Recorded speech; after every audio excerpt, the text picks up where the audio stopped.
nationalism in a sense. So state is a form of human association.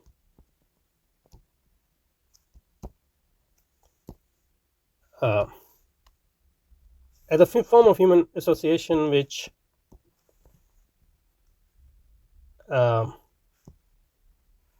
is based on a legitimate use of force and violence, and whose purpose is to provide order and security for any human association. In that sense, it is something semi-universal.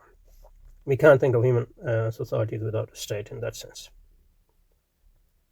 A modern state is a specific state, different from other states in that it is totalizing.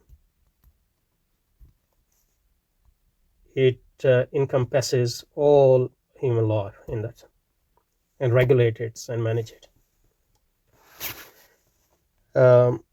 So it is, and it is defined by huge concentration of power and capital.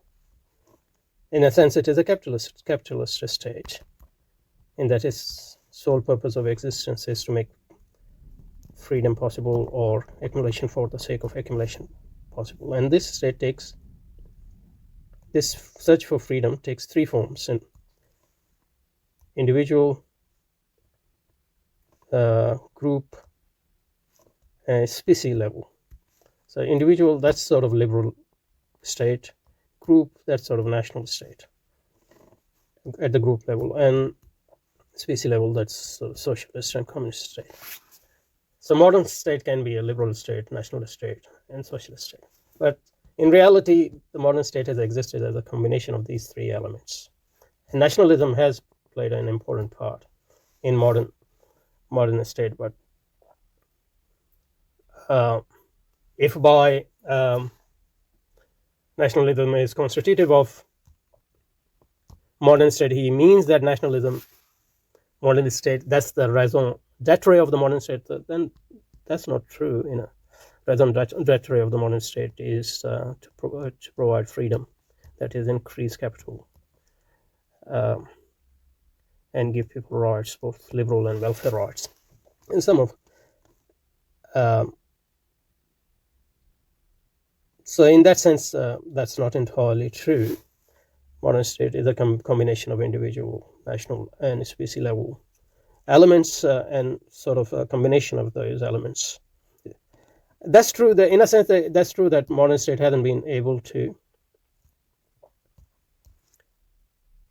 be other than national state. The nation does remain its foundation, and that's a contradiction of this state, because the capital is universal, while the state organization at the national level. So there's always contradiction between this aspiration of the nation and the aspiration of the state as regard to its raison d'etre, which is accumulation for the sake of accumulation. And that leads to contradiction in modern political organization, modern capitalism, and modern organization of modern state as well. But to say that nationalism is uniquely modern is not true in the sense that nations have existed always. But in a political sense, it's something new, yes. But its foundation is based on fear of the other and the jealousy, which are, universal phenomena that have been around as long as human beings have been around. So the modern way of life doesn't create new thing. It bases itself on old human vices, the vice of greed and covetousness, that is jealousy. So and that's the basis of capitalism: greed and covetousness. And in a former state where greed is more overwhelming, you will see more liberal bend in that, even though jealousy is important as well, although at the individual level.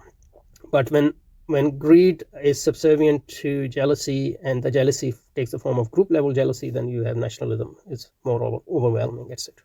So what he's saying, what he is claiming are half truths, and it doesn't seem that There's a deep analysis involved in his understanding of modern state or nationalism or anything. But anyway, we'll stop here and we'll continue from here, inshallah.